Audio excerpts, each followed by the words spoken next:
กล้าทำอันชื่อว่ากูเจอกูลองเป็นเฉพาะอนัตตาเสียงเสียงข้อมือวันที่4 เดือน 8ปี2017รายการนั่งอนัตตาวิปัสสนาภาวนาหาหันตัดถึงเนี่ยปิ่นเป็นความใต้เฮาปกติวาเต้เนี่ยก็หาสังเนี่ยหาอนัตตาหันสังเนี่ย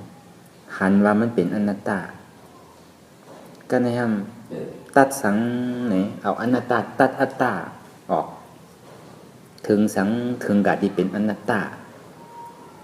ที่ได้เต้มันหาหรือหันอนัตตา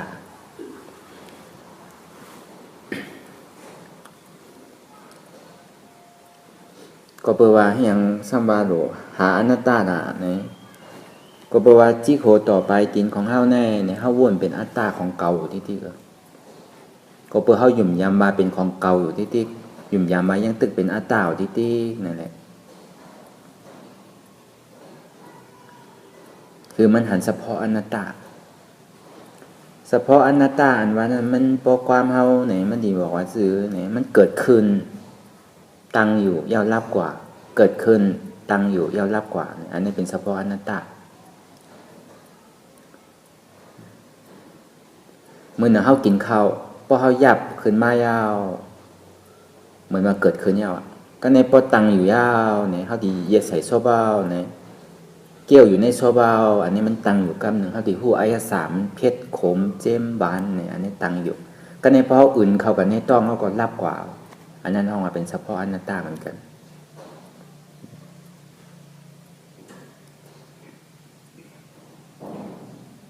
เหมือนหนัง1 วันป่นกว่า1 วงป่นกว่า1 เดือนป่นกว่า1 ปีป่นกว่า1 จาดยาว1 จาดป่นกว่าเนี่ยอันนี้ก็เป็นเฉพาะอนัตตาเหมือนกัน1 วันต่อ1 วันเนี่ยอารมณ์ใจเฮาเนี่ยก็มันยังเปลี่ยนอยู่กลางในเจ้าเป็นเมียวหนึ่งเป็นอย่างหนึ่งกลางวันมาเป็นอย่างหนึ่งเป็นเมียวหนึ่งพอตาวันตกดินมายาวในซ้ำเป็นอย่างหนึ่งเมียวหนึ่งเนี่ยตอนหนังลมอารมณ์ของเฮาอ่ะมันเฮามันนั่งตะลาเนี่ยเฮานั่งอยู่กูขิงก็เหมือนกันมังปอกก็เป้ตุกข่าป่นตีป่นเดินแล้วก็พวกมันนั่งกำเดียวก็หันกำเดียวตุกข่าย่ำไปตั้นยางตั้งเดอย่ำไปตั้นยางเขาตั้งนี่ป่านเดอเนี่ยพวกกังไว้ผู้ว่าที่เอาตั้งหลายผู้ว่าที่วักซ้ายวักขวาบางปอมาตั้งอยู่ว่าอาบมีปัญญาเกิดทุกข้าก็มหันสุขข้าก็มหัน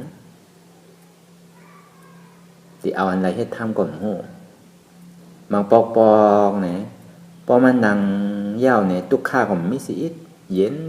สุขข้าซื่อสาใจไว้สีอันนี้มันก็เป็นเฉพาะ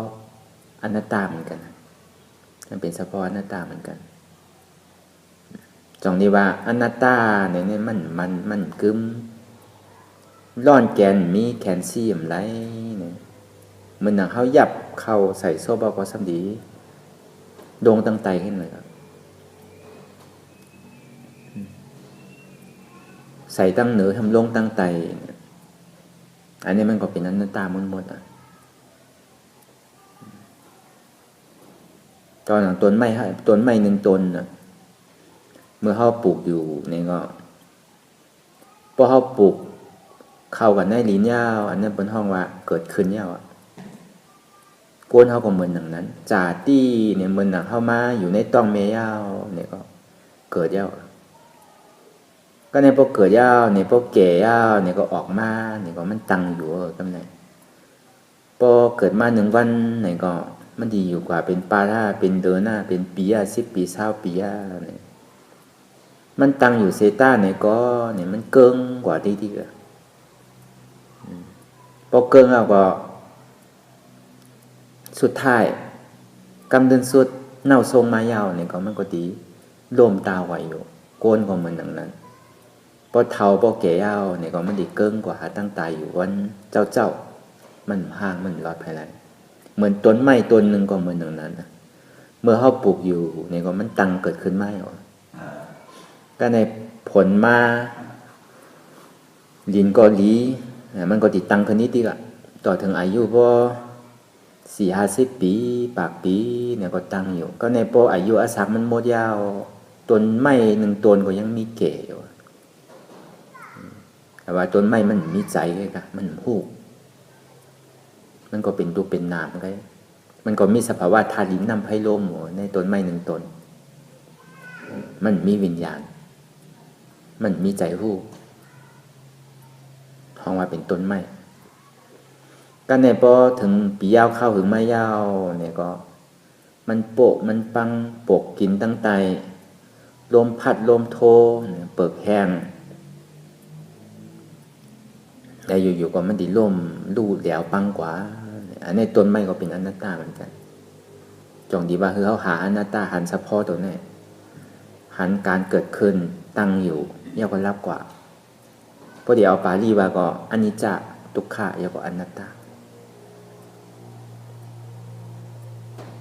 แต่กำนำนั้นเตียนเท่าทุกข้ากันอยู่กลุ่มกาปายทุกข้าอยู่ที่ในเข้าหยุ่มยำว่ามันตังอยู่ที่เข้าหยุ่มยำว่าต้นไม้ต้นไหนเนี่ยมันตึงติ่มร่วมหินปอกมันเข้าอยู่เคลื่อนหลังในเนี่ยมันตึงตีหังดีอยู่เซเหมือนหนังเสื้อผ้าพื้นในเนี่ยมันติ่มใหม่อยู่เซเข้าหยุ่มยำจังนั้นโตเข้าก็เหมือนหนังนั้นนะเข้าก็หยุ่มยำว่าเก๋าเนี่ยติ่มเท่าหินปอกแล้วติ่มตายพวกเรามันก็ปนลืมตายติ่มตายพวกกลุ่มการโลเฮ็ดโลหาโยเฮ็ดการนิ่มย่าสุดเสียงพวกตีได้เฮ็ด1 วันก็เท่า1 วันแก่1 วันเฮ็ด1 เดือนก็แก่1 เดือนเฮ็ด1 ปีก็แก่1 ปีเนี่ยมันเกินกว่าหาตั้งตายจนนี้ว่าอายุอาสากลนี่มันว่าอะไรมันดีอยู่หลายปักปีน้ำเต้ๆก็แก้เต้ๆก็ป่นหมกปากเศร้ามันก็ตีได้อยู่เลยหมกขนาดแก่ป่นเหมือนมือเหลียวขั้นห้ายของกินของวางกูเจอกูลองเนี่ยมันเป็นสภาวะมันตามสภาวะของมันตอนเขาเฮ็ดข้าวปลูกข้าวเนี่ยก็ยังใส่ยานั่นคือเรียนมันดิเจียวมากนั่นคือเรียนมันตีไรมากตีไรคายหลีใส่ยาอยู่ติดมันหนักพักนะคือมันติหังดีมีบวงมีแมงเนี่ยเอายาพดมันหนักไก่มันเลี้ยงเนี่ยก็เลี้ยงยามันหมูก็เหมือนกันไข่ก็เหมือนกันกูปอกๆนี่ครับเคยยินยามยินนู้อันว่าไข่เลยเลี้ยงอาหารเนี่ยออกไข่นะครับยามยินนู้ป่นมาเหมือนข้าวตั้ง30-50 ปีเนี่ยกามามีหมอก30-40 ปีนี่20-10 ปี20 ปีอันนี้นั่นคือเลยมันดีเจียวใหญ่นั่นคือเลยมันดีเจียวเลยกินไว้เนี่ยก็เป็นหายาตาดีเฮ็ดเธอมันได้กินไว้ได้ใหญ่ไว้ก็เพราะว่าการหาเลี้ยงต้องก็เพราะว่ามีเย่ามีเย่าใครมีแทงสุดเสียงให้ปอกเนี่ยอันนี้มันเป็นล่อกี่ปิ่งยาเป็นล่อกี่ปิ่งยาก็ในพ่อเฮากับกินเตอร์เข้ากันในต้องในใส่เฮายาวในก้นขึ้นเจ็บเนื้อเจ็บโตเป็นย่อกากับกูเจอกูลองอันที่ว่าแก่นเซอร์ว่าก่อนไทยในห้องวันลกมันเล้งเนี่ยแก่นเซอร์ว่าเลือดซุงว่าเป็นหัวใจกีบว่าเป็นเส้นเลือดในสมองตีบเนี่ยอันนี้ปอกเกิดขึ้นมาที่เต้ย่อกาเนี่ยมันมาจอมอาหารการกินของเขาอยู่หลายเลยอายุอาสากลเท่านี้มันจังว่ามันมักคันเลยมันติดปอดลงนี่ที่เหรออาสากลเนี่ยปากปีย่อม1 ปีปากปีย่อม1 ปีปากปีย่อม1 ปีที่เหรอก้นลูกอ่อนมันเหลวกว่าต้วยหรอกใหญ่ไว้นะพอกินข้าวกินอาหารกินนมกินสังเอาเนี่ยก็ใหญ่สูงไว้นะก็แปลว่าอาหารการกินนั่นเป็นนั่นคือเลยมันดีเจียวใหญ่นั่นคือเลยมันดีเจียวสูงเนี่ยเป็นเลี้ยงอยู่หลายแหล่ดีโกนะมาหลันหน้าอันว่านั่นคุณตายมาหลันหน้าเนี่ยมันจ้อมเขาอยู่เสียๆเขาหมู่บางปอเขาก็กินอย่างพิษยาวเนี่ยมันที่หายมันอยากของนี่มันตกอยู่การให้ตองนั่นแหละมันหายได้ง่ายๆอยู่หลายอันที่เป้มันไรเนี่ยเดือเสียยาหลีอนัตตายาหลีของสัมมาสัมพุทธเจ้าในอันที่ปันไว้ปันเฮาอันที่เฮามีย่อกะ อีหยังก็ยาวมันอยู่ตั้งแต่ที่โคต่อไปตีนของเฮานั่นพออดทุกข์เหอมันเคยไหลคือปล่อยมันไหลเจ็บคือปล่อยมันเจ็บสภาวะธาตุดินน้ำลมไผมันหมันเฮาเฮ็ดให้มันหมันธาตุลมคือมันหมันธาตุดินคือมันหมันธาตุไฟคือมันหมันธาตุน้ำคือมันหมันเนี่ยพอมันหมันยาวเนี่ยย่อกาในเนื้อในตัวเฮาก็หายแต่ประวนเขียนไม่ดีปรับดิกอนัตตาสุดยอดนั่นมีไว้ดีนั่นเพราะเฮาก็อ่านยากเฮาที่หันอยู่อนัตตาสุดยอดเนี่ยทำก่อไรใครก่อหายตายก่อรอดยอดก่อสุดคุดหักโหโกอ่ำมีเขียมจับลาบอ่ำโลโคอ่ำหอมล้อมนี่ปั่นหยานใสแรงเนี่ยตึงเกิดขึ้นเพราะเขาเลยกินยาในเนี่ยเพราะก็เลยกินเลยหันสภาวะอนัตตาเอาเนี่ยตึงดีเลยเป็นกุ๊กก้อันนั้นเขาดีเลยหันกันเดียวสภาวะอนัตตาเนี่ยมันหลีหมกกระหือเนี่ยมันดีมากเกินเขาตีเลยคู่กาขันมันกำเดียวอยู่ไรเลยอันตุกข้าห้าวแห้งคานใจหนาเหลือเปินในโลกกัมพาในศตวรรษตั้งหมดตั้งเซงเศร้าหกปงในห้องว่าปัญจขันธาอันในตุกข้าห้าวแห้งเหลือบนหมดอ่ะรูปะขันธาปีตุกขาก็บอกว่ามีรูปตั้งแต่จิกโหต่อไปตีนในเหตุที่เขาเป็นตุกข้าอยู่ติ๊กวิญญาณนักขันธาปีตุขาก็ได้สัมสงมาดีใจให้ถึงเข้าใจหกใจให้ใจมันดีใจเป็นกับกุเจอกุลองยาวกว่ามาดีเวทนานักขันธาปีตุขาเนี่ยมันดีมีตุกขาอยู่ดีๆเนี่ยสุขาเสื้อสาเป็นปอกเป็นกำแกก็บอกว่าให้อย่างทั้งห้องเวทนาเนี่ยเวทนานี่มันมี3 อันสังว่ามันมี3 อันก็มันใจเวทนาเวทนาตอนหนังเวทนามันก็ยังเป็นอนัตตาอยู่พอดีว่าซื่อทุกขาสุขาอุเบกขายังมีเป็น3 อันมันเป็นผลเรียกลายของที่ติ๊กจอดที่ห้องว่าเป็นอนัตตาอยู่เหมือนกันนะเวทนาหน้าขันธาปิทุกขานะก็ในสัญญาหน้าขันธาปิทุกขาเนี่ยสัญญาที่อันเขาหมายต้องหมายกึ้มใบที่ติ๊กหน้าเนี่ยพอถึงขิงถึงข้าวมันมาที่ติ๊กเหมือนเขามันดังตะลาเนี่ยก็มันต้องนะขิงมันพอถึงขิงนั่นมาได้มาที่ติ๊กก็อยู่ที่อันมันเปลี่ยนอยู่ที่ในห้องว่าสัญญาณขันธาปิทุกขาสังขารนะขันธาปิทุกขาก็บอกว่ารูปขันธาขันธาปิทุกขาวิญญาณขันธาปิทุกขาเวทนาขันธาปิทุกขาสัญญาณขันธาปิทุกขาเลยมันเป็นอันนึงยาวอันนึงยาวอันนึงพอดีมาว่าหุบสู้ที่แต่ก็มันก็เป็นสภาวะธาตุดินนำไพลมที่อันมันให้ทางสร้างปองที่ก็เพราะว่าธาตุน้ำเนี่ยมันก็เอาธาตุดินธาตุไฟธาตุลมมาจู้ตุ่มพอจู้ตุ่มมันก็จับยายจู้ตุ่มเนี่ยก็จับยายจริงๆที่อันที่เข้าใกล้เป็นเดียนเข้าใกล้โกเนี่ยเหมือนว่ามันมาจู้ตุ่มเนี่ยมันอาบเหมือนติ่มจับยายมันเหมือนติ่มลู่เขาหยุ่มยามที่ในเขาตุกขาก็เนี่ยพอเขาอดไรเขาสู้ไรในสภาวะธาตุหินนำลมไพ่เนี่ยเพราะมันลู่กว่าเย้าเนี่ยก็เขาติดสืบข้าวตั้งตาดีกาตั้งนานเนี่ยมันดีกว่าไรลมง่ายๆเพราะเมื่อเครื่องจากหลังในมันหลีมันสะอาดหมักยางมันป่องเครื่องเรียกมันดูมันปังไหนเครื่องเรียกมันก็เป็นขี้เมงหมดน้ำมันก็ถึงดีหมักล้อมันก็เตชาก็ในเขาดีกว่าตั้งนาเนี่ยมันไร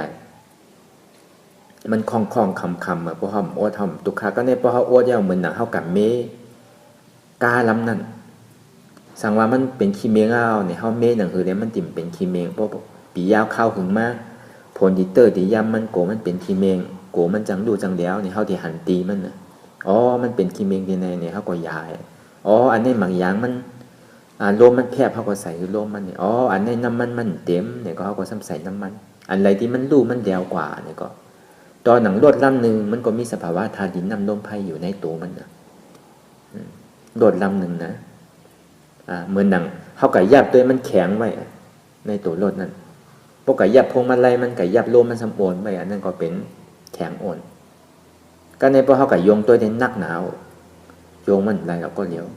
ก็ในพวกเขาวางสมเบาอันนั้นก็เป็นธาตุดินเนี่ยก็ในพวกเขาอยู่ในก้ายาวเนี่ยเขาคอกว่ากะป้อมมีเนี่ยก็ซ้ำห้อนนะครับเนี่ยสำหรับเลยเปิดประตูปันพอเปิดประตูปันเนี่ยมันดีเย็นพอเย็นยิงเย็นสืบเย็นทำกัด อันนี้ก็เป็นธาตุไฟเอาธาตุดินก็หันในก้านนั่นน่ะธาตุไฟก็หันในก้านนั่นน่ะธาตุลมก็มีพวกเขาคับกว่าที่ที่เอาเนี่ยมันก็จะมีเหมือนหนังตัวเขาคับว่ามันก็จะมีอาเจฟแกนตรงตอดเมซันวิจัยวิกว่าอยู่อันนี้มันก็ธาตุเรื่องก็เปาะเพราะว่าธาตุลมในกาเนี่ยก็มันก็จะมีลมมีกั้นออกมาอันห้องว่าธาตุลมในกามีกลิ่นมีอายมีลมออกมาธาตุลมธาตุน้ำก็มันเหมือนน้ำมันอยู่พอดีเอาปีเงียบว่าเพราะน้ำมันเสียงเอาเนี่ยมันดิกึดเนี่ยมันดิจู่ตุ่มกึดไว้ก็ในเพราะน้ำมันมีทำกระกาสืบต่อกว่าทางจับยายกว่าที่มันก็เหตุการณ์กว่าอยู่ไรเลยมันอันเอาเขาจะในมาจู่ตุ่มแตกแยก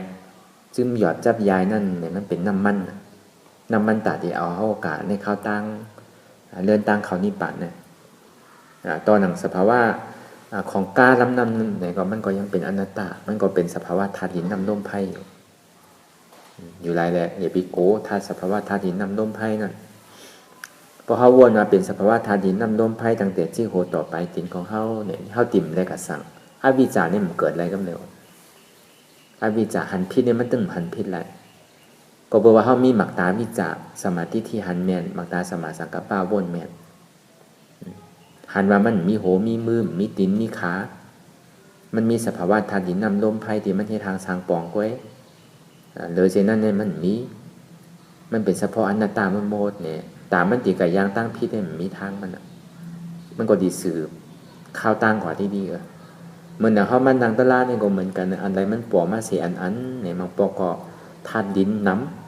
ำอันธาตุดินน้ำนี่นักเนินนักตัววันนี้อย่างมาเต็งไว้ธาตุดินบางปอกก็แข็งไว้เหมือนเขากันนั่งหินไว้ก็ในปอกแข็งเอาเนี่ยเพราะโอ๊ตเขาเยื่อเขาสืบลู่สืบเป็นสืบผู้เอาปิญญาเต็บตัดอ๋อมันเป็นเฉพาะธาตุดินแค่อันราคาอันว่าโหอันว่าตัวเนี่ยมีเนาะอนัตตาก็ในปอกแข็งเอ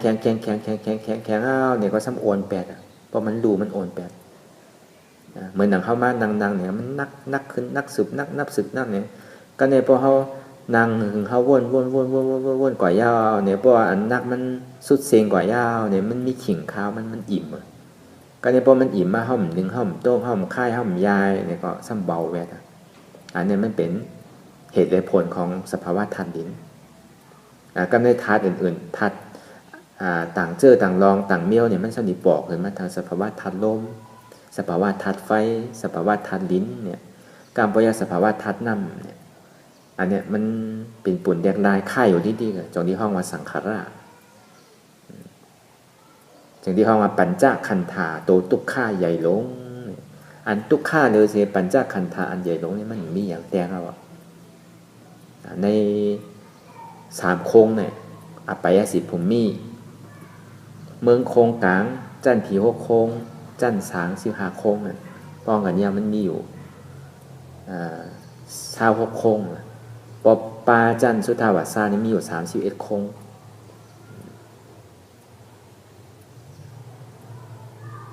อันนี้มันเป็นเฉพาะอนัตตาหมดอยู่ไรแหละ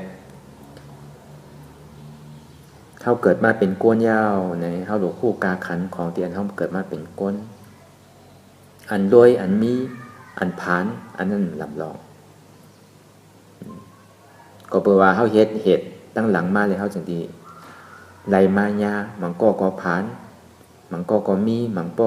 ป้ออยู่ป้อกินกว่าเนี่ยอันนั้นมันเป็นเหตุอจ้องตั้งหลังเขาเหตุไว้แต่อันกามดีเลยเปิ้นอันแตกไรกุ๊กก็นั่นไหนเขามีลักษณะ32เต็มทนมีหูก็หูดีมีตาก็ตาดีมีหูหลังก็หูหลังดีมีศพก็ศพดีตั้งแต่จิโกต่อไปตีนเท่านี้มันจุดมันยอมดีไรเนี่ยอันนี้เนี่ยปองว่ากาคันใหญ่เลยกูเสื้อกูลองใหญ่เลยเงินเดือคำอันเงินอันคำนั่นแต่ก็ในพอเขาหมอเฮ็ดเขาก็ติดไรเขาเฮ็ดก็สั่งเขาติดเป็นนั้นอันนั้นเขาสำรวจอะไรอันนั้นมันเป็นผลของเหตุเตียนเขาเลยเฮ็ดไว้มือที่ป่นมานั่นเขาก็เลยมาจำมือเดียว อยู่หลายๆใครมีก็ยาวใครผ่านก็ยาวมีมผ่านก็ยาวเนี่ยมันก็กินเขาใช่ไหมครับมันก็มีขี้เหมือนกันก้นมีเล่มมีขี้ก้นทางดีเล่มมีขี้นี่มันเขามาวนที่นั่นนะพอเขาวนที่นั่นได้เนี่ยก็เขาก็จะได้เรียกไหวกาขันตัวเจ้าเก่ามันก็มันดีเน่ตัวเจ้าเก่าที่หาตั้งพิษตัวเจ้าเก่าพอเราหาตั้งพิษตัวเจ้าเก่าแล้วสำคัญหาตั้งพิษเปิดเนี่ยก็หาตั้งพิษปีน้องปองแม่มันมีกูเจอกูลองโกนเท่านั้นอันเนี้ยอยู่หลายแรงคือเขาไหวกาขันเขาอันใดเงินอันใดค่ำอ่ำมวยไรมันไรเนี่ยอาเย่มใหญ่มันเป็นเรื่องเด็กอันที่เขาไรอ่ำมวยเกิดมาเป็นโก้นยาวอันนี้อ่ำมวยใหญ่นะเหมือนเขากะอยู่ในรอยแสงเขาไรเงินไรค่ำเขาไรแสงก็อันแสงเนี่ยมันเป็นแสงในศาสนาเขาเลยมาเป็นก้นพุทธศาสนาเลยมาปฏิวัติหาหันตั้งออกปนตุกข่าอันนี้เป็นแก้วเสียงดีๆห้อมไรเนี่ยก็เขามาขุดเขาหาสายมันไรเพราะมันขัดไรมากกว่ากั้มเหลียวเลยโดยมีวิริยะตั้งอดทนตั้งยืนกันโดยมีใจตัวในหนึ่งสองมาเนี่ยอ่ำลงอ่ำลึงเหตุการณ์แห่งกอคือเขาเหตุการณ์นั้นคือมันไรการลอกกิมบะการลอกกุตรามบะเขาเหตุการณ์นั้นไรเนี่ยเขาหลงฆ่ากันนั่นเป็นห้องว่าคุดนำคือถึงซ้ายนอนไงคือหันต้องผ้าเฮ็ดสังคือเฮ็ดเต้ๆเนี่ยเฮ็ดล่อๆเล่มได้กินเนี่ยกำเก่าโบราณสมัยก่อนเป็นบาไว้เฮ็ดสังก็เฮ็ดเต้ๆเฮ็ดล่อๆเล่ๆอ่ำไรกินเยื่อนไรเป็นแตงคำอ่ำเยื่อนไรเป็นลำไม้เนี่ยถือเขาเยื่อนถือเขาอดถือเขาเยื่อนพออดเขาเยื่อนไรเนี่ยก็เขาที่เป็นแตงคำพอเป็นแตงคำแล้วเนี่ยไผ่มันใครเผาคือเผาเพราะว่ามันเป็นคำแจดว่ามันถึงเป็นคำแจดเผาน้ำเกลือดีขนาดนั้นมันที่เป็นคำแจดที่เตี้ยเหมือนเขามาปฏิวัติกันได้นั่งถึงเกลือดีขนาดนั้นอดอะไรคืออดได้ขนาดนั้นแม่ก็อย่าไปคือซุ่มตื้นในข้าวตังที่เขาลงกดกันไว้ในวันในสีปอกใน2 ชั่วโมงเนี่ยพอเขาหนังยาวเนี่ยเขาอย่าไปค่ายอย่าไปโยกอย่าไปเพื่อนเหตุการณ์กว่าที่เหตุอาจองสุขา กว่าที่เข้าดีไรอาโจสุขาอยู่ไรแหละผลสุขานี่อย่าไปย้อนอย่าไปคลายอริยานี่อย่าไปใครเป็นนี่ป่านนี่อย่าไปคลายใครไล่ตันคือกล่อมไล่บ้อมเหตุมันห้อมเฮ็ดอาจองมันเนี่ยตาดีไรอาโจมันได้อย่าไปกะถามเอาย้อนโซโปขี่กล่อมไล่พอเฮ็ดเอาแต่ใครไล่ก็มันตึงดีไรเหมือนอันตุฆ่าก็เหมือนกันอย่าไปย้อนป่นว่าอันตุฆ่านั่นใครย้อนคือย้อนมันป่นไรคือเขาการรับตีเหตุมัน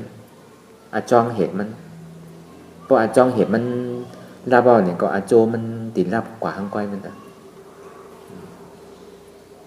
มันหนังจะเข้าใกล้เอามาแตกนั้นไว้ใจมันหนังคุณสั่งซีอันกลางที่มันยิ่งมันก็เป็นทุกข้าเสียจากได้เพราะเขากลุ่มกากาวนว่ามันมีขามีมือโดดเลยตัวตีขาโดดเลยตัวตีมือพอตัวตีขาตีมือมันติดป่นไรเหมือนหนังเขากะรับเหมือนหนังทางว่ามันเป็นกลางเลยให้ถึงมันมันเจ็บแกเนี่ยมันใจอย่างนั้นเขาโดดซาวหาเหตุอาจองตุกขามันมีดีไรเต้เนี่ยมันมีดีมันนอวิญญาณเนี่ยก็ซาวหาอันห้องว่าสมุตยาเสจานั่นซาวหามันมีดินายาวพอมันมีดินายาวเนี่ยอันก็โซนอยู่ซ้ำเวทนามันโซนอันห้องว่าตุกขาเวทนาอัตตามันโซนอยู่เจ็บขึ้นเท่าซ้ำโดดปลายมันอยู่จริงๆเนี่ยมันแค่เจิกอัตตาตรงนี้พอห้องปลายเขายอมข้าไปว่างอะไรเป็นอนัตตาเนี่ยก็มันยานไกลเข้ากับที่อัตตาและอนัตตาเนี่ยมันดียานไกลกันกับที่เพราะเขาเป็นอนัตตาเนี่ยก็อัตตาในตามันดีขยุดซ้ำเขาเนี่ยมันดียานไกลกว่าต่อถึงพอขับกว่าอัตตาตายกว่าอัตตาดีตายกว่าบ่อัตตาตายแล้วก็ดีเอาแค่มั้งนาลายอันว่าได้ย้อนกับผมรายกาวอภัยสิผมนี่ เมืองผีอันบ้านเนี่ยมันโดยย้อนน่ะมันนึงกากแกว้มมันพอตายเอาบ่เพราะเมื่อใดมันไปยาวอาสวะไปเสียงก็ยังดีขึ้นอยู่เมืองผีอยู่ที่เกศสุดมันเนี่ยก็คืออัตตาเขาตายขึ้นถึงเมืองผีก็มันดิขึ้นที่เดียวมันลงเอาว่าอธิยาอันว่าเนี่ยมันกลับขึ้นหลังเอามันโอกาสทั้งนาที่ติอันนี้มันดำลองที่เตะเนี่ยการเดียวเฮ็ดเนี่ยเพื่อคืออะไรเป็นเกิดเป็นก้นยาวเป็นก้นพุทธศาสนาเพราะเป็นก้นพุทธศาสนายาวเนี่ยคือเขาเลยเป็นพระอริยะเป็นอริยะเนี่ยมีหลายภาพเป็นเจ้าแตกไว้ว่าอันตุกข้าห้าวแห้งหนาหรือเปิ้นในเศร้าหกปงนั่นก็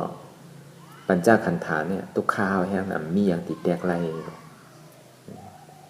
กับในอันเปี่ยวอันมนอันมีแตกไรกับเดี๋ยวนั้นอัตตาตายเป็นอริยะก็เป็นอริยะในเปี่ยวหนาวจอหนาวเปิ้นเอาโลกกำพานนี่มันมอบมาคือเป็นเจ้าโลกก็มันเมามันคลายมันคลายอันนี้จะที่ห้องมาเป็น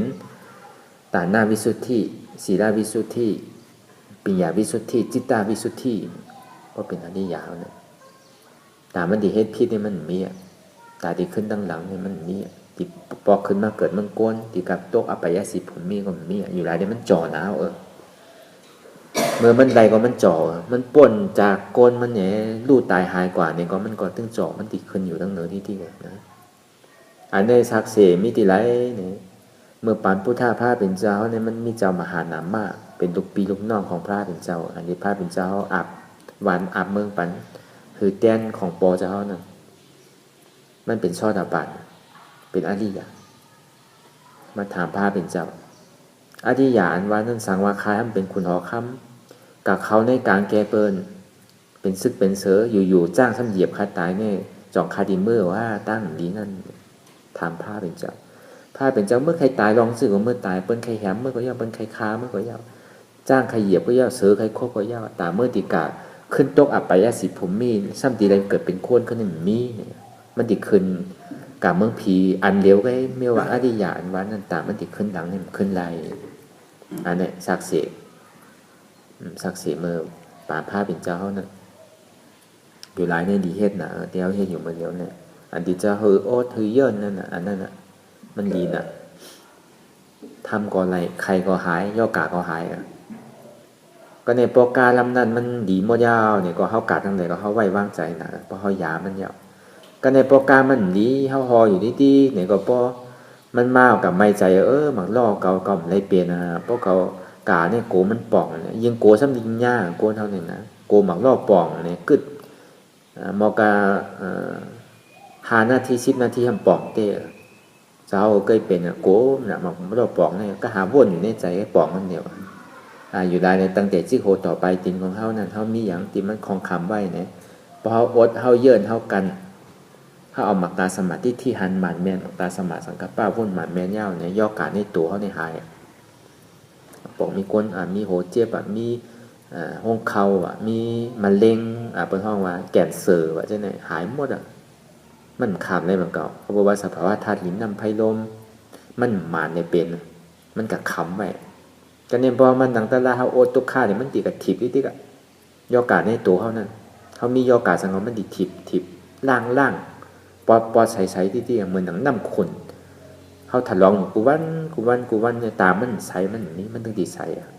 ในตัวขันเท้าก็เหมือนเจ้าหนึ่งอย่างนี้เหมือนกับอยู่ไรเลยตลาพาถึงเจ้าที่บอกที่ปันเท่าไว้มันดีนะมันเป็นยาดีเต้ๆกันเดียวมันง่ายๆโยกาก็หายทำก็ไรดีเกินได้ก็มันมีอย่างทำเพราะว่า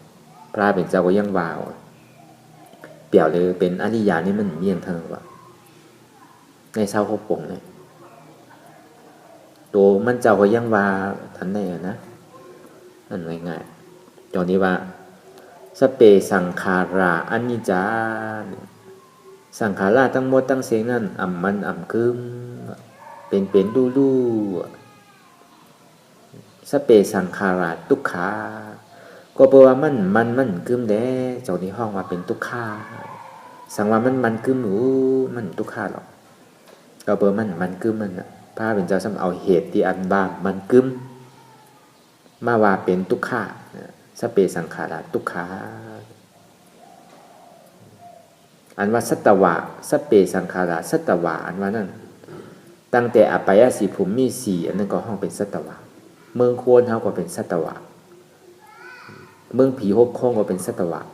จั่นช้าง15โค้งก็เป็นสัตวะอันนี้เป็นสัตวะสัตวะเนี่ยมันเป็นเจตนะพอดีมาหุบจู่ที่ได้เป็นเจตว่าสัตวะเนี่ยเจตจือหนึ่งมันจะมีสภาวะธาตุหินน้ำลมไพ่สี่อันนี้เป็นสี่ยาวกว่ามีใจคู่หายาวกว่ามีรูปมีนามเป็นเจตอะไรเป็นสัตวะนั่นพระเป็นเจ้าของบ้าเป็นพีเป็นสังในพระเป็นเจ้าเป็นสัตวะเนี่ยมันเดียวบอกว่าเขาเป็นสัตว์อยู่ว่าเนี่ยเขาเป็นสัตวะเป็นสัตว์อยู่ว่าพียังพระเป็นเจ้ามาเป็นสัตวะช้างก็เป็นสัตวะโกนก็เป็นสัตวะจนที่ว่าสเปสังขาราอันนี้จะสเปสังขาราทุกขา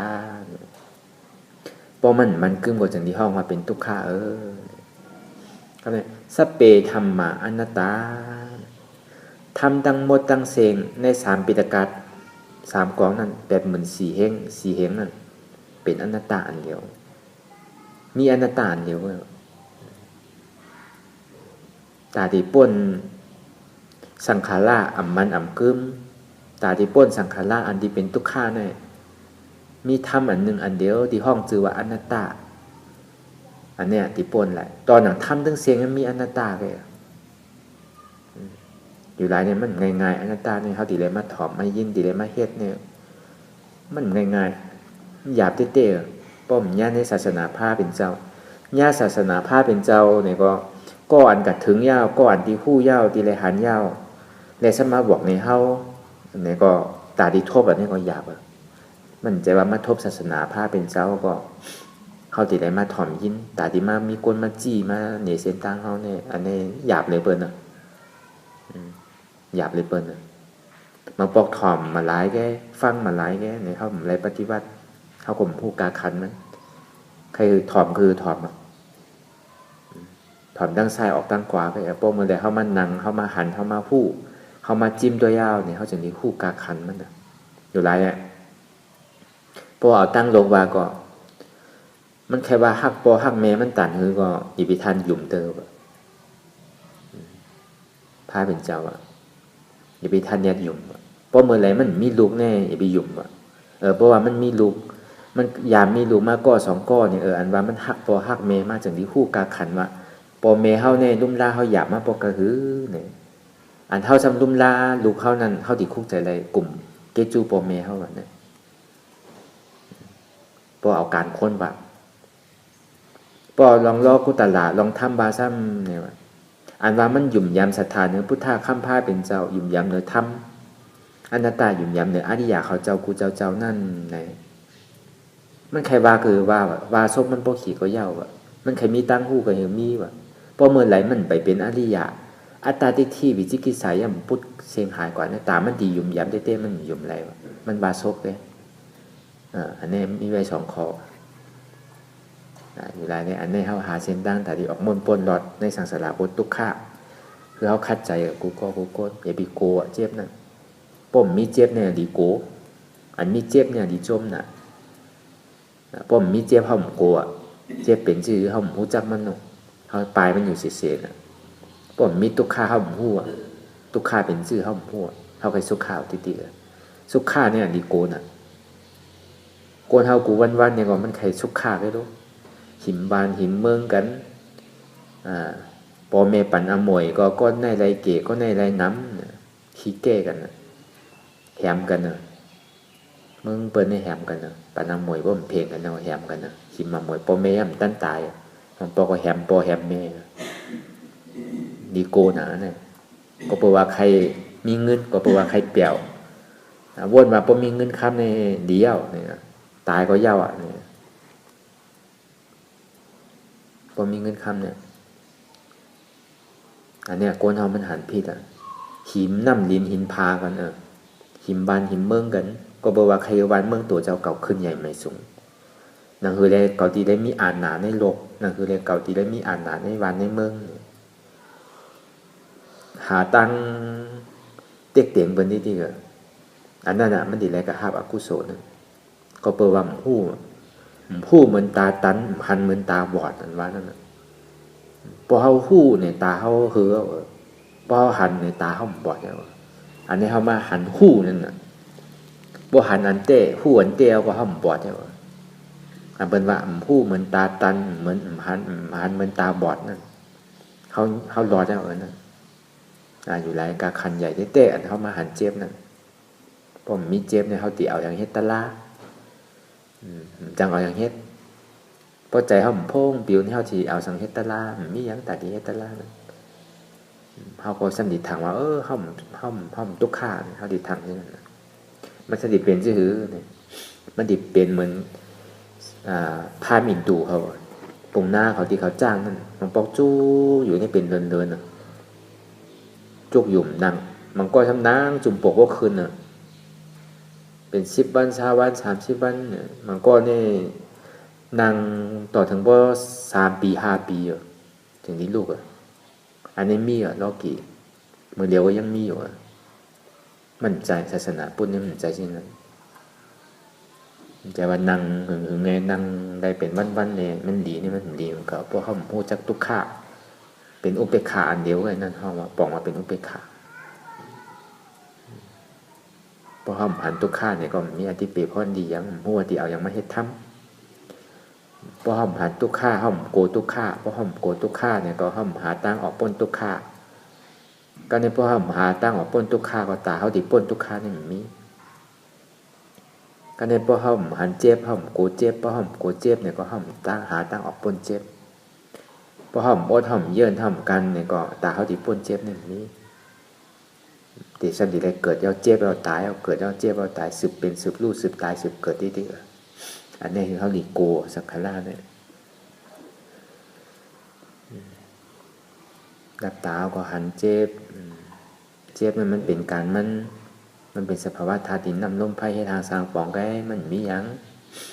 เปล่าอดเนี่ยก็มันยาไปเท่าที่เตี้ยตีแหลมันเป็นห้อยตีแหลมันเป็นห้อยจัดตีแหลมันเป็นห้อยแตกตีแหลมันเป็นขี้เมง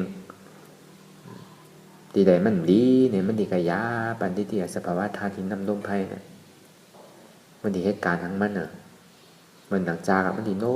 ปันไตไพ่แรงที่เตี้ยก็ได้ซ้ำเจ็บมันเป็นการมันก็ในหลวงมีใจหู้เจ็บอันเจ็บเนี่ยมันใจมีที่ขาที่มือมันมีที่โหที่ตีนก็ในป้อมมีใจหู้เนี่ยเขาซ้ำติกันนี่ว่ามันเป็นแต่เกานั่งผายกว่าเลยเกาเจ็บมันเป็นแต่เกานั่งผายซ้ายเนี่ยเกาเจ็บมันเป็นแต่ว่าขาเขาเนี่ยให้คือเกาเจ็บมันเป็นแต่ว่าเกาปี้ป่นเกายอมป่นเนี่ยมันติกันนี่โตงขึ้นนะเกาซ้ำโกผีเกาขึ้นเกาซ้ำโกเพิ่มเกาขึ้นนั่นอันนี้มันดีกันนี่ก็แปลว่าเขามีใจหู้เขาหันว่าอันที่ผู้เจ้าว่าเจ็บเนี่ยมันมีดีแล้วเนี่ยเขาหันตัวไหนเขาสำคัญกันนี่ว่ามันมีขามีมือแบบเป็นอัตตาเกิดอวิชชาเกิดทั้งนั้นจองที่ว่าเจ็บนั้นมันเป็นการมันถ้าโอเปิงจี้สังหำลายคือมันเหตุการณ์ของมันกว่ามันบอกเหตุการณ์มันอยู่อย่าไปกับไม่ใจมันถึงเหตุการณ์ทั้งมันเขาตัวก็มันถึงเหตุอยู่ที่อาการมันในสภาวะเกิดขึ้นตั้งอยู่รับกว่ากำทัดดินทัดน้ำทัดไฟทัดลมให้ทางสร้างปองทีเขาหลงมีใจหู้ไว้ใจหู้ว่าทีเต้มัน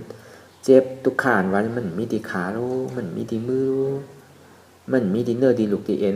ทีเต้มันมีที่อันใจหู้ในคำเดียวอันที่เขาหันเป็นมังตาสมาธิที่ไรบอดก้นตาบอดก็เป็นก้นตาเลี้ยวเนี่ยก็ได้มังตาสมาสังกัปปะซ้ำยอมหับกำนำเขาดิ่มย่อมหับทุกขานั่นเขาย่อมหับป้อมย่อมหับซ้ำปอกับเป็นอัตตาขึ้นกับเป็นขาเก่าขึ้นก็ในปอมันทุกขาปอเกิดขึ้นมาเนี่ยเขาหลงมีใจหับที่เจ้าแกว่าผมจมหับตอนยินดีต้อนรับเนี่ยว่าความไทยผมจมหับตอนก็ปีใหม่มาเขาใกล้จะยินว่าผมจมหับตอนปีใหม่อันนี้ก็หลงผมจมหับตอนเส้นตั้งใหม่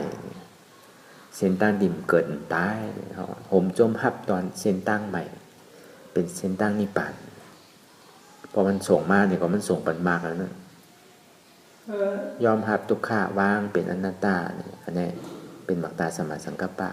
อันยอมรับนั้นเป็นมักกะเสจจะอันว่างไรนั้นเป็นอนัตตาจนที่ว่าคือเอาหาอนัตตาคืออันคือเขาสืบปฏิวัติกว่าพอมายอว่ามี2ตัวหันหู้หันทุกขาวนทุกขาเป็นอนัตตาหันเจ็บบนเจ็บเป็นอนัตตาก็ในพอยอลงมาสัมหันอัตตาเก่าอันเดียวพอหันเก่าอันเดียวหันเจ็บอันเดียวว่าเอาอนัตตาตัดทิฏฐิปอกเกิดขึ้นมาเนี่ยก็ตัดอนัตตาผมโจมไม่ตัดผมโจมไม่ตัดทิฏฐิอย่าไปกันอย่าไปห้องอย่าไปหายอย่าไปคือไปอะไรยินเสียงอัตตามันเจอเสียงมันเจอเตะๆเย็นๆอยู่ตั้งในเขาก็อย่าไปออกเสียงวนว่างปล่อยเป็นอนัตตาแต่ตั้งใจตั้งข้อเฮ็ดกว่าก็ถึงมันปล่อยเอาตัวดีงามเสียงที่เฮาได้ยินอยู่นั่นก็เสียงไห้เสียงลูกอ่อนเสียงเป็นสวดธรรมเสียงกาเสียงนกเสียงกบเสียงเข็ดมันมีเสียงมันหลายมันมีนกมันมีกามันมีลูกอ่อนมันมีกบมีเข็ดมันมีการเฉพาะเสียงมันก็เป็นเสียงได้ยินเสียงมันหลายแล้ววนวางเป็นอนัตตาปอก็ใส่ชื่อเสียงลูกอ่อนเสียงตะลาเป็นฮอทำเสียงกาเนี่ยมันยิ่งงุนงิดงุนงิดอยู่หยาบใจจ้าใจอับนี้มันก็จำเป็นทุกขาขึ้นๆนะครับหันถึงใจตัวนั้นแต่มันหัวงุดงิดอยู่หยาบใจจ้าใจมันดีเนี่ยมันเป็นทุกขาคำเดียวสำกัดด้วยในทุกขาตัวนั้นใจทุกขาตัวนั้นว่างเป็นอนัตตาอันนี้คือเขาหมอไว้ว่างใจอำต้งอำหนึ่งอำค่ายอำลายอำถอยหลังอำพื้นอำมึนตาอำห้องอำให้อย่ายอมซุ้มใจอัตตาอันมันจี้สั่งคือหนึ่งคือต้งคือค่ายคือลายคือถอยหลังคือพื้นคือมึนตา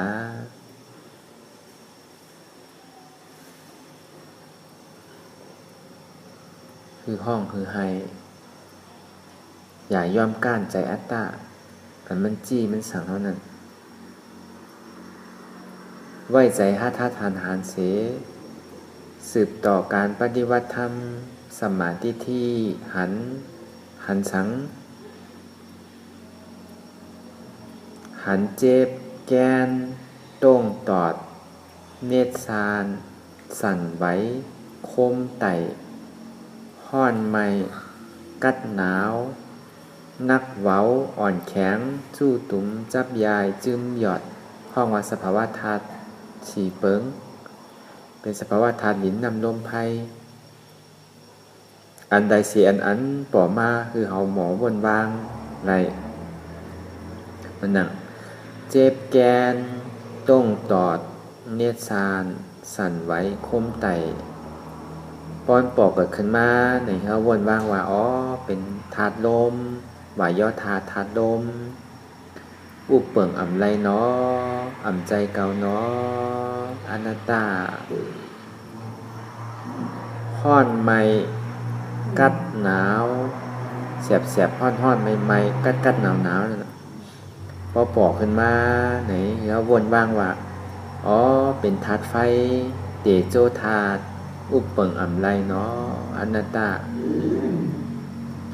นักเว้าอ่อนแข็งปอกขึ้นมาไหนครับวนว่างว่าอ๋ออันนี้เป็นธาตุดินเป็นปฐวีธาตุอุปเปิงอำไรเนาะอนัตตาก็ในจู้ตุ้มจับยายจึมหยอดอันนั้นก็เป็นดูไพ่นะมันหันเป็นกำเป็นปอกมันเอาสภาวะธาตุลมธาตุไฟธาตุดินเอาจู้ตุ้มเย่าจับยายเย่าจึมหยอดเย่าเป็นดูมันไพ่นะมันจะหันโจแก้บันกำเดียวไงป้อนปอกเกิดขึ้นมาในเขาวนว่างว่าเป็นธาตุน้ำป้อธาตุอุปเปิงอำไรอำใจเก่าเนาะอนัตตาคือ คือเฮาวนสภาวะธาตุหินนำลมไผ่ตั้งแต่จิโคต่อไปกินของเฮา มันมีสภาวะธาตุสีเปิงเนี่ยที่อันเฮ็ดให้เขาอยู่ไรป้อมมีธาตุสภาวะสีเปิงเนี่ยอยู่ไรก็ในป้อมว่าบ่นบ้างที่ไหนเนี่ยก็ในป้อมกับปอตั้งโหเขาที่บ่นว่าเป็นโหเก๋ามือเก๋าขาเก๋าโกนเก๋าแอวเก๋าหลังเก๋าหนังเก๋าเนื้อเก๋าเอ็นเก๋าดุกเก๋าเลือดเก๋าเนี่ยมันที่กล่าวว่าเป็นเก๋าหมดอ่ะแล้ววนในสภาวะธาตุสีเปิงเนี่ยมันเหมือนดังเฮาฮอกากว่าเหมือนเฮายางไปแคบตินไก่เหยียบใส่ขี้ลมเพราะยาวเหยียบเอาหนาขึ้นหนาขึ้นหนาขึ้นเนี่ยก็เฮาซ้ำเอาขี้ลมมันออกมันดังเฮาฮอกาขึ้นลอยคำดินไว้เนี่ยก็เฮาก็ซ้ำขึ้นเอาดินออกอย่าว่ามันติดสืบอะไรทั้งเหมือนเขากับฮอกาเหมือนในเวียงมีไผ่แหลงไผ่เขียวก็เลยพอไผ่แหลงมาเนี่ยเขาซ้ำกึดกำหนึ่งพอไผ่เขียวเนี่ยเขาก็ซ้ำสืบต่อกว่าเนี่ยอันนี้เป็นลายไว้วางใสมันดีให้ถึงเขาอย่างต่างกว่าตั้งนานที่นี่พอเขาหมอไว้วางใจเนี่ยมันดีหันเป็นเก่าหมดก็เพราะอุปทานมันใจจับจ้อยเอาอันนึงฝักอันนึงเอาอันนึงฝักอันนึงอุปทานมันดีจับจ้อยอันใดเมื่อนั่นเมื่อเขาเป็นเมื่อเขางุนงิดอยู่เนี่ยอันเนี้ยมันติดใครกับเตะเหมือนเขาติดตายมากกว่าเหมือนต่างกันอยู่หลายเขาอย่าไปลืมมันนั่นตาก็แน่เหมือนหนังก้นกังพิษไว้เป็นในเถินในปากกังพิษไว้จำตาหัวที่ออกตั้งหลายเหมือนหนังลิงแวนขึ้นต้นไม้แวนกิ่งหนึ่งห้าเอาแวนกิ่งหนึ่งห้าเอาแวนกิ่งหนึ่งหาตั้งออกอะไรเหมือนเขาหันเวทนาหันเจ็บไว้หลายอันไว้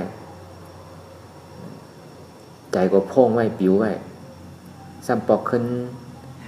เอาสติเขาไม่อยู่ที่ลมถอยใจเขาออกเยาก็เอาอนัตตากับตติเวทนาให้จริงนั้นพอเวทนาปอกขึ้นมาทุกข้าวว่างไปแล้วอนัตตาคำเดียวป้อมเฮ็ดไรล่าเนี่ยเขาตัวลมถอยใจเขาออกเขาเกิดออกตายเป็นรูปป้องเกิดแวบตายป้องเกิดแวบตายเป็นทุกข้าอุปเปิงอำไรอนัตตาอำใจเก่าเนาะอำวาอะไรเนาะอำใจเก่าเนาะทุกข้าอันวาในมีเต้เนาะเจ็บอันวาในมีเต้เนาะอุปเปิงอำไรเนาะอนัตตาอำใจเก่าอนัตตาคือเขาวนว่างที่ไหนกันในพอวนบางที่ไหนเอาเนี่ยมันที่หันอัตตาอันเดียวที่หันเจ็บเปิงเดียวก็หันทั้งพอหันเจ็บเปิงเดียวหันอัตตาตัวเดียวเอาเนี่ยก็เขาตัดง่ายครับเนี่ยเขาก็เอาอัตตาตัดทีๆปนมาห่มมันมาจู้กันยาวบนห้องอนุโลมมายาตมันจู้เป็นอันหนึ่งอันเดียวกันเนี่ยก็พอเขาหับเจ็บหับทุกข้าเนี่ยก็มันเหมือนมากเกิดแล้วมากส่งพอส่งแล้วก็พอมากสุดกว่ายาวกว่ามันที่เป็นโผกห้องอันนี้โดนท่าเสียจ่าอันนี้หนึ่งอย่าไปโกเก็บมาตัดคือก็แล้วผมจมหับตอนปล่อยว่างวนลอยๆข้าวยามหึงวนยาวๆข้าวยามหึงอย่าไปไพ่ป่นอย่าไปเทิงป่นหันวนเพลงกันอย่าไปก้านไม่ได้ถึงนรกอย่าไปข้านวนทิศอย่าไปกระจ้อมหมักล่ออย่าไปกระจ้อมหมักล่อโวไว้ใจเหมือนก้นขับล่อโวขับกว่าทิศพอเอากาจอมเจ็บเนี่ยมันหนักหมักล่อโวกาตั้งไหนกับกาโต๊ะตั้งนั้นเขาสำหรับไว้ใจมันหนักก้นขับล่อมือขอนนังจันเจิกมือขอนนังเอาเจิกพาดนั่นเพราะมันดีหนึ่งดีโต้งมันดีปลายเลยก็เอาอนัตตาพาดมันนี่ทีเอาความแม่อนัตตาพาดมันก็ติกาตั้งเสือโวตัวนั้นมันเขาหอกาคาบก่อนลอยอย่าไปลืมเขาให้การสังคือเขาตื่นคือเขาหูอยู่กับปัจจุบัน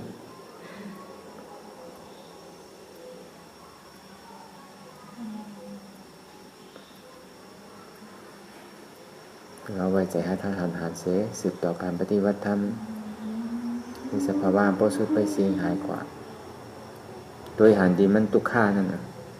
อย่างนี้กับจอมที่มันเจ็บน่ะอันเจ็บมันมีที่ไหนในตัวที่ใจเจ็บแล้วก็เขาตัดไว้วางใจที่เจ็บมันอย่างนี้กับไว้ที่ขาที่มือมาที่ซื่อที่กลางหนูยุ่มมือพวกใครให้ยุ่มห่มโจมมันที่ไหนอัตตามันเด็ดปลายพวกใครให้ใครห้องนั้นมันเจิกหนาอัตตาเราห่มโจมหับตอนวางอนัตตาวนในใจให้ไปออกเสียงก็แล้ววนวางในใจลอยพยาอัตตามันเด็ดปลายลองตั้งอันเป็นอยู่กูเจอกูอย่างย้ายข้องคำไว้ที่ใจหู้ถอดถอนออกที่ใจหู้ให้มันออกเสียงก่อน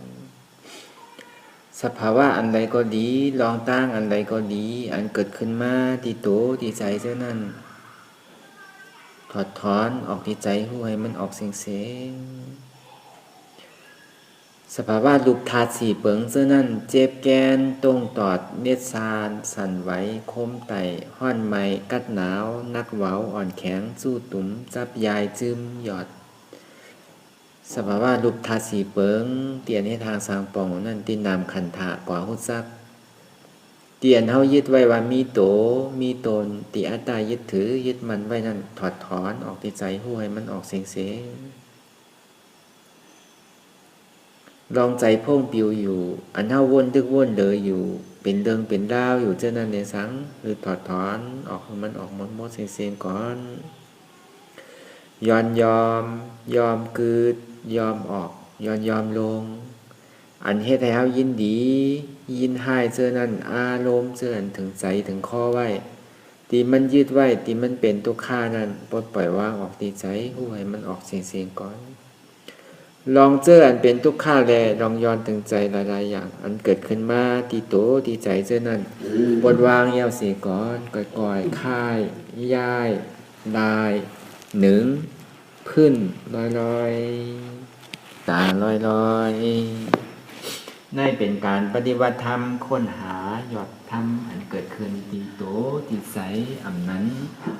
ค้นหาเหตุหากเราเอาจองทุกข์ตรงนั้น